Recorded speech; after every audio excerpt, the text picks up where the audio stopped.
আসসালামু আলাইকুম ওয়া রাহমাতুল্লাহি ওয়া বারাকাতুহু।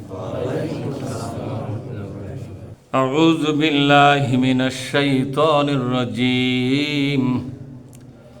বিসমিল্লাহির রহমানির রহিম। কাইফা ইয়াহদিল্লাহু কওমান কাফারু বা'দা ঈমানিহিম وشهدوا أن الرسول حق وجاءهم البينات والله لا يهدي القوم الظالمين أولئك جزاؤهم أن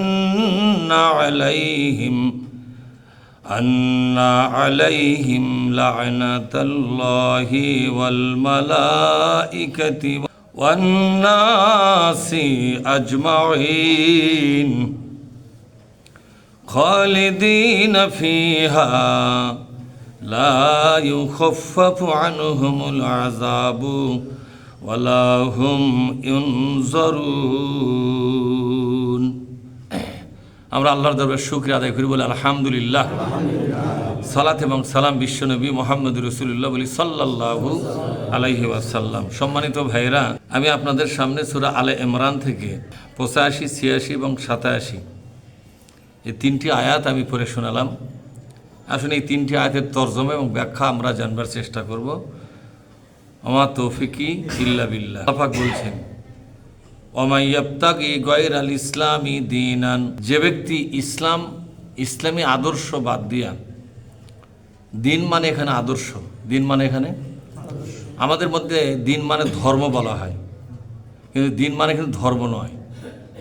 কোরআন হাদিসের কোথাও দিন মানে ধর্ম এই বাংলা করা যাবে না, কিন্তু কোনো না কোনো মতলব বাজারা দিন মানে ধর্ম নাম দিয়েছে। দিন শব্দের অর্থ হলো শাসন ব্যবস্থা।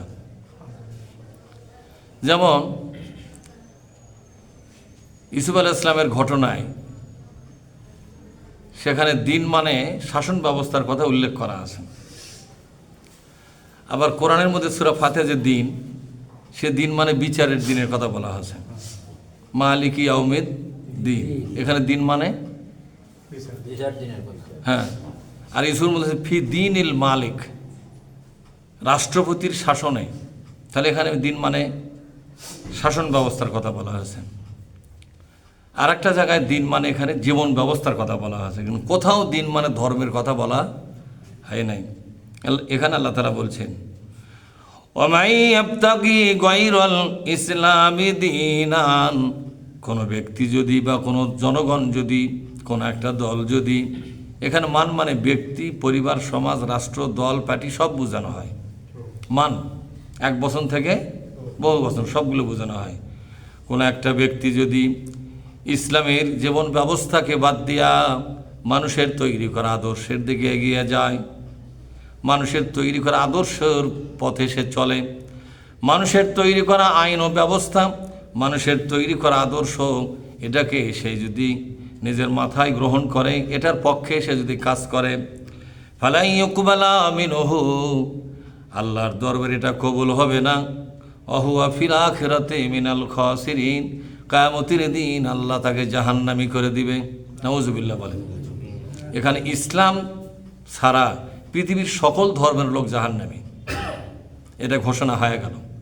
ইসলাম ছাড়া পৃথিবীর সকল ধর্মের লোক কোথায় যাবে? সে ধর্মের কাজ যত কঠিনভাবেই করুক।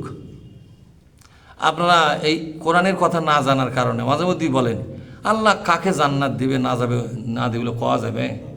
হোক হিন্দু, হোক বৌদ্ধ, হোক খ্রিস্টান, যদি আল্লাহ দয়া করে জান্নাত দেয়, আমাদের করার কি আছে? আল্লাহ জান্নাত ওদেরকে দিবে কি দিবে না তার সিদ্ধান্ত আল্লাহ জানাছেন। বলেন তো, আল্লাহর সিদ্ধান্ত পরিবর্তন হবে? লা মুবাদ্দিলা লিকালিমাতিল্লাহ, আল্লাহর সিদ্ধান্তের কোনো পরিবর্তন হবে না। আল্লাহ পাকের সিদ্ধান্ত কোনো দিন পরিবর্তন তোমরা পাবা না। সিদ্ধান্ত চূড়ান্ত হয়ে গেছে। এক ইসলাম জীবন ব্যবস্থার লোক ছাড়া আর দুনিয়ার কেউ জান্নাতে যেতে, সবাই জাহান্নামী। সবাই কি? তাহলে জাহান্নামীদের সংখ্যা তেমনি বেড়েই যাচ্ছে। এই পৃথিবীতে ইসলামের লোক কয়জন আছে? কয়শো কোটি হবে প্রায় 600 কোটি মানুষ, 200 কোটি মুসলমান, তাহলে 400 কোটি তো এমনি অন্য ধর্মের, ঠিক না ভাই? ঠিক। তাহলে এরা কোন জাত খারাপ হবে পরকালে? এই ব্যাপারে আপনার মনের দুর্বলতা থাকার দরকার নেই। কারণ কোরআনের আয়াতের প্রতি বিশ্বাস করলে মনের মধ্যে আর সন্দেহর দরকার আছে? কিন্তু অনেক লোক এখনো সন্দেহের মধ্যে আছে, কি জানি তাই বলি এত লোক আল্লাহ দোজক দিবে, এটা একটা সন্দেহ। এটা কি জোরে কন? আল্লাহ বলছেন ফালা তাকুনান্না, বলেন ফালা তাকুনান্না মিনাল মুমতারিন, সন্দেহ প্রবণদের সাথী হয় না। আল্লাহর সিদ্ধান্তই চূড়ান্ত, এখানে সন্দেহ করার কোনো সুযোগ নাই।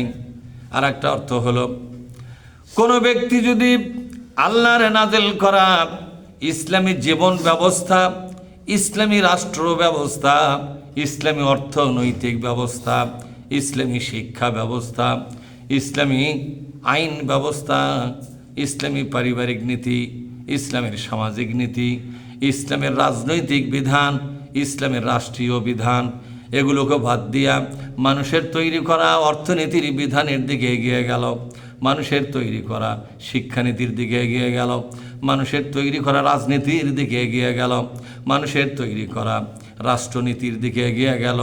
আল্লাহ তাআলা বলছেন এরা যখন মারা যাবে সোজা সাপটা তারা জাহান্নামী হয়ে গেল। নাউজুবিল্লাহ বলেন।